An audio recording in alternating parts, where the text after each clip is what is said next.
IMSA's annual trip to Laguna Seca produced some great racing, and it even produced some drama down to the end, as the win came on the final lap.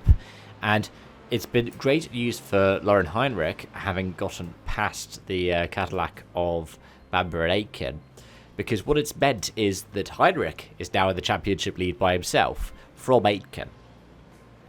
So we have one driver in P1, one driver in P2. And then it's Heinrich's endurance teammate in Adelara Naza in third, followed by the other PPM of Estra and Van Thor. After that, it's joint fifth for Van Zander and Yellowlee, whilst Van der Helm is in sixth by himself. It's an interesting points permutation situation here. But it was a race that was just full of chaos here, there, and everywhere. As you can see by the fact that all of the GTPs that were still running at the end of it were on the lead lap. The only one that wasn't was one that retired. It was the 10.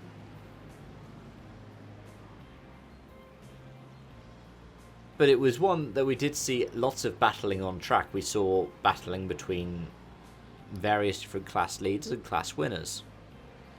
Heck, you saw the Wayne Taylor Racing Huracan be the only GTD on lap 111, and then you saw the GTD Pro 1 and 14 be the only ones in GTD Pro on lap 110. So, lots of interesting here, there's, and everywhere's at the end of it. A good win for Ford in GTD Pro, and in GTD was the Huracan picking up a win. That Terrario is still having a real kind of trial by fire debut. I said this after NERB, and it looks like the apt Huracan might get disqualified from NERB due to post-race inspections, as of me recording this. But the Temerario has had a real trial by fire, especially compared to the swan song season that the Huracan is having. And last year was a good swan song season for the Huracan, the Evo 2 variant at least. But yeah, there's various different interesting standing situations. If we look at GTD, it's Barrichello leading the way on 1280, then Foley and Gallagher are on 1140, and then third place is Pedersen and Tellitz on 1103. And then in GTD Pro, Katzberg and Milner, that's the only category right now that was running there that has one driver at the top. It's a bit unfair when it comes to LMP2 because they've only been at Daytona and Sebring so far. They're not at Detroit either, because it's 3 drivers on 662 for DeResta, Goldberg and Lind. Then 3 drivers on 659 for Kurtz, Quinn and Surrey. Then 3 drivers on 604 for Thayer, Jensen and McElroy.